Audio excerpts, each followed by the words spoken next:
Assalamualaikum warahmatullahi wabarakatuh dan selamat siang. Perkenalkan, nama saya Rohma Zofira Silo dengan NIM B1D11911 dari kelas 2019A Prodi D4 TLM Universitas Megarizky Makassar. Pada kesempatan kali ini saya akan memaparkan materi mengenai gangguan fungsi pankreas. Adapun pokok bahasan dari materi kali ini, yang pertama fungsi endokrin, yang kedua fungsi eksokrin, yang ketiga metode pemeriksaan, yang keempat pemeriksaan fungsi pankreas, yang kelima cara kerja fotometer, dan yang keenam interpretasi hasil. Kita masuk ke pembahasan pertama mengenai fungsi endokrin. Kelenjar endokrin adalah kelenjar yang menyalurkan produknya ke pembuluh darah. Fungsi dari kelenjar endokrin itu sendiri untuk menghasilkan hormon insulin dan glukagon, di mana kedua hormon ini berfungsi untuk mengatur kadar glukosa dalam darah. Insulin itu sendiri fungsinya itu mengikat glukosa dalam darah untuk dibawa ke jaringan tubuh dan digunakan sebagai energi. Selanjutnya kita masuk ke pembahasan yang kedua mengenai fungsi eksokrin.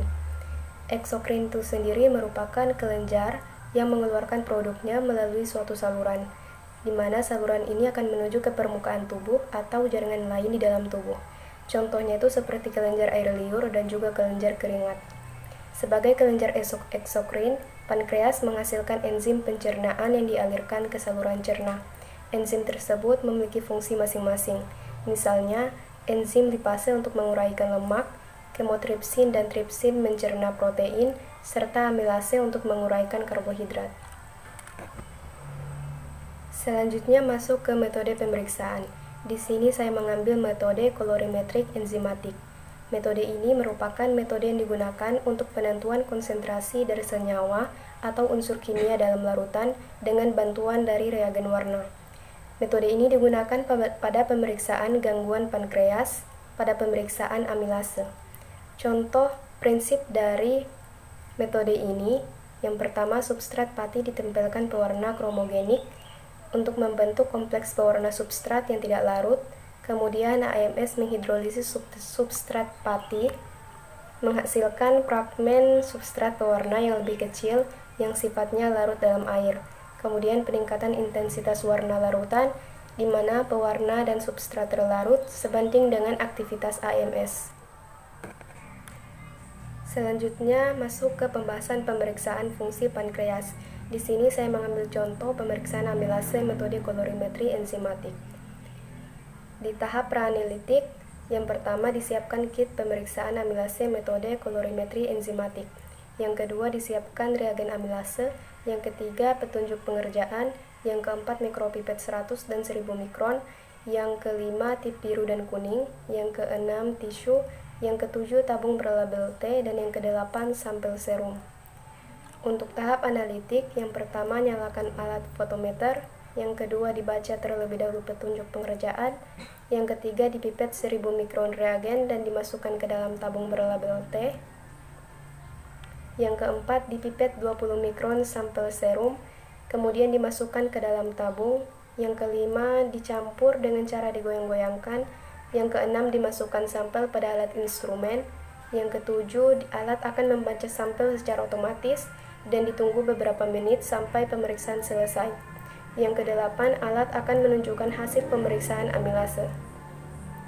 Selanjutnya pada tahap pasca analitik, yang pertama alat dicuci dengan desinfektan 10% menggunakan deterjen dan Aquades. Yang kedua dibilas dengan Aquabides 10 kali. Yang ketiga dicuci dengan udara agar alat yang dilalui cairan akan kering. Yang keempat selang peristaltik dikembalikan pada keadaan semula. Yang kelima alat dibersihkan dengan tisu dan ditutup dengan plastik yang telah disediakan agar terhindar dari debu dan kotoran. Yang keenam alat diputuskan dari power supply. Adapun nilai rujukan dari pemeriksaan amilase yaitu 30 sampai 170. Pada keadaan hamil, kadarnya sedikit meningkat. Pada anak-anak itu jarang dilakukan. Pada lansia agak meningkat dibandingkan yang didapat pada orang dewasa. Kita masuk ke cara kerja alat fotometer. Prinsip kerja dari fotometer itu sendiri yaitu sampel yang telah diinkubasi kemudian disedotkan pada aspirator sehingga masuk ke dalam kuvet dan dibaca oleh sinar cahaya. Kemudian sampel akan disedot kembali dengan pompa peristaltik menuju ke pembuangan. Sampel yang digunakan harus dimasukkan dalam inkubator. Hal ini agar reagen dalam sampel bekerja secara maksimal. Adapun persiapan sampel pada penggunaan alat fotometer yang pertama, fotometer disambungkan dengan sumber arus listrik 220 volt.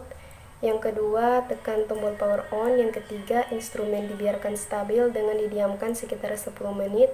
Yang keempat, selang peristaltik dan pompa dihubungkan. Yang kelima, selang aspirator dicelupkan ke Aquades untuk pencucian alat. Kemudian ditekan tombol washing pada monitor dan pencucian dilakukan sebanyak 10 kali. Untuk pengukuran sampel, yang pertama, sampel di inkubator selama 5-10 menit. Kemudian diukur blanko, sampel dan standar. Kemudian dilakukan setup pada suhu kuvet. Kemudian blanko akan dihisap dan dianalisis hingga keluar struk data. Untuk cara mematikan fotometer itu sendiri, yang pertama, alat dicuci dengan desinfektan 10% menggunakan deterjen dan Aquades. Yang kedua, dibilas dengan Aquabide 10 kali. Yang ketiga, dicuci dengan udara agar alat yang dilalui cairan akan kering. Yang keempat, selang peristaltik dikembalikan pada keadaan semula. Yang kelima, alat dibersihkan dengan tisu dan ditutup dengan plastik yang telah disediakan agar terhindar dari debu dan kotoran. Yang keenam, alat diputuskan dari power supply. Untuk interpretasi hasil penggunaan alat fotometer bisa dilihat pada tampilan slide. Selanjutnya masuk ke kesimpulan. Kesimpulannya yaitu pankreas yang sehat akan memproduksi enzim dan hormon dalam jumlah dan waktu yang tepat. Namun, pankreas yang memiliki gangguan tidak mampu berfungsi dengan baik, baik itu fungsi endokrin maupun eksokrin. Fungsi endokrin dan eksokrin akan terganggu sehingga tubuh tidak bisa berfungsi dengan normal.